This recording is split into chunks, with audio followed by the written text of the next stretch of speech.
Здравейте, приятели! Вие гледате кулинарни новини по Баца ТВ. Поздравих едно момиче с една песен, в която се пееше за палачинки и мед. И тя ми каза, ами аре да ми направиш палачинки. Обаче аз не мога да правя палачинки, ама въпреки това и обещах. И тогава си реших, сега, трябва да се науча да правя палачинки. Ама що да се науча да правя палачинки, като мога да се науча да правя кътми? Сега те са на една малко по-горна степен. И затова реших да отида при най-добрия учител, който може да ме научи да правя кътми. И това е кой? Това е баба. Така. Сега. Продукти. Сега ви показваме продуктите, които са нужни, за да си направим кътми. Те са 3 яйца. 3 яйца има. Една чаша кисело мляко. Кисело мляко. Една лъжичка хлебна сода. Хлебна сода. Това е важно. Да. И след това ще кажа другите продукти. По-късно повече. Да. Разликата между палачинки и кътми е следната. Палачинките се правят на тиган, кътмите се правят на Сач. сач. Ето това е сач. Сач трябва да има всеки. Всеки трябва да има един сач в къщи, за да прави кътми. Иначе... Така, това е сача, който трябва да загрее. Чакай да взема. Трябва да има и калякра, масло да мажем кътмите. Имаме калякра. Калякра. Имаме кисело мляко. Имаме шоколад. Имаме течен шоколад. Сирене. Сирене ще го дадем. Също така и сирене, за да може който иска солена кътмичка с сирене, който иска сладка с шоколад. Това парцалче какво е, бабо? За колко? Да мажем съча. Трябва да има да се маже съча с него. После като мажеш, виж. Слагаме в брашно. Неограничено количество. После ще преценим. Според забъркане. Слагаме млекото. Яйцата, слагаме млякото, Да. която е с малко хлебна захар. С Хлебна сода, бе. Хлебна сода. Захар. Така. Първо развъркаме сега.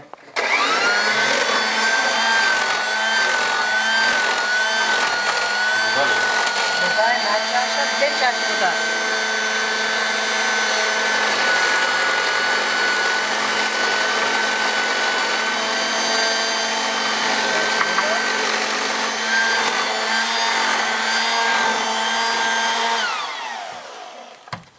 Сложим на всяко яйце по една чаша вода. Разбрали? Ага, колкото яйца има, толкова чашки вода сага. И една чаша мляко кисело. И сега ще мерим брашното. А млякото има ли значение колко е? Млякото различно ли е? Не. Всеки път еднакво мляко. 3 яйца, една чаша мляко, една лъжичка хлебна сода, 3 чаши вода, една лъжичка сол. Няма да става много сол, да не става солено. Защото все пак ще ги едим с шоколад някой, да? Да, който иска шоколад, който. Сега ще разбъркаме солта.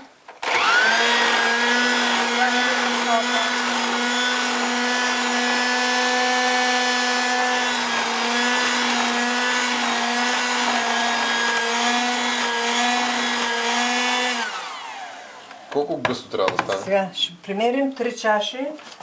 Мисля, че 3 чаши ще е достатъчно. Да става... 3 яйца, 3 чаши. 3 яйца, 3 чаши. 3 чаши вода, 3 чаши брашно ще примерим. Да знаеш долу-горе какво да слагаш.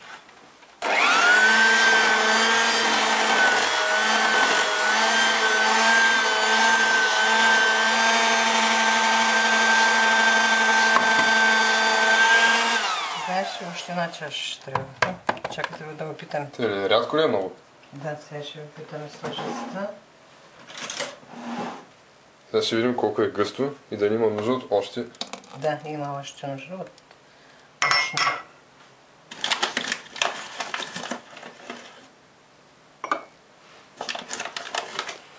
Брашното е по лична преценка. И това е четвъртата. Четвърта чаша. Трябва да е достатъчно вече.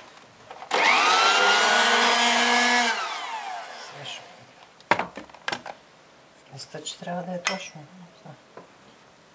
Да. Достатъчно гъсто е. Добре. Сега като го сложим на съче, то ще се покаже. Няма да става. Много гъсто не е, защото ще станат много дебели. Да. Не? Ние не искаме кътмите да са много дебели, искаме да усещаме така шоколада и сиренето отдолу. Тенички. Чакай още малко да го... Шоколад и отделно сирене. Не едновременно. Добре, за кътмите готово. Хоп! Ще отивам там. Отиваме вече да действаме по въпроса. Този инструмент е необходим, за да се... Да се обръщат кътмите. Обръщат кътмите, да. Кътмите се консумират с течен шоколад и с сирене. Възможно и с мед, и конфитюр, и сладко от диви плодове и така нататък. О, правим първата кътма. Да. Първо намазахме сача с олио. За да е мазничък. Да не се залепва. Май много се сложи. Май много олио, а? Не, много такова тесто. Половина чаша трябва да слагаме, е така. 3 лъжички. 3 лъжички от кашата трябва да сложиш, защото иначе много става. Тя не се разтива, бе, баба. Ще разцели, бе, нищо не е. Има време. Не, тя се изпече. За колко време става една кътма? Зависи от дали съче на град силно. Сега ще стане отделно. Опа. Хоп.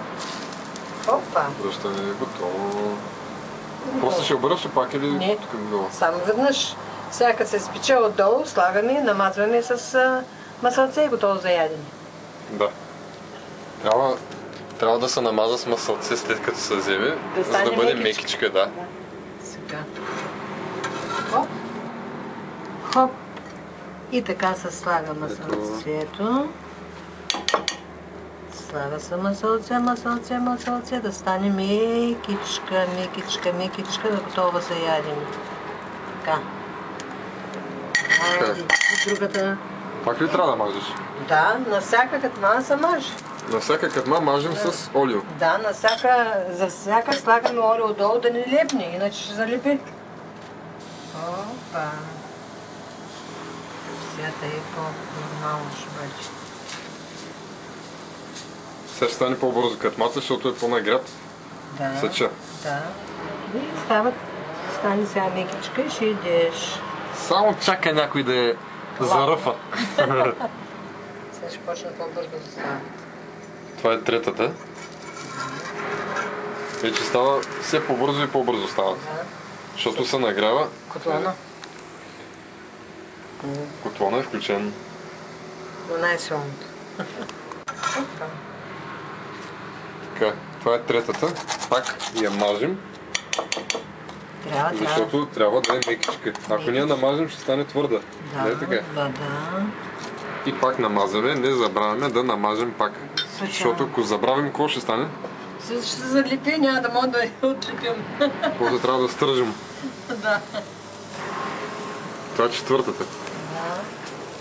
Но мисля, че вие видяхте достатъчно. Повече не ви се полага. Сега почваме да идем.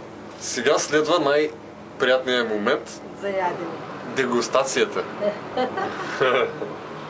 Значи, преди време с братовчета и братовчетката седим и чакаме да излезе от сача следващата кътма.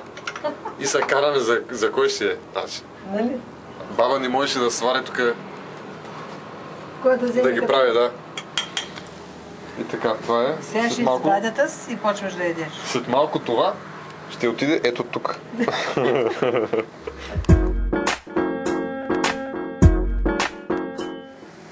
Аз пък виж как се обляква. Кой? Виж е тази папка. Уважаеми зрители. Коя? С яки и с някаква бяла поличка, ма тя като чаршаф. Тя замина вече. Та има четвърти път една такава воля, като ми даря на свай. Тя да не е пациентка в някоя болница, бе, Боба. Чакай да взема още малко водичка. Май си е пациентка.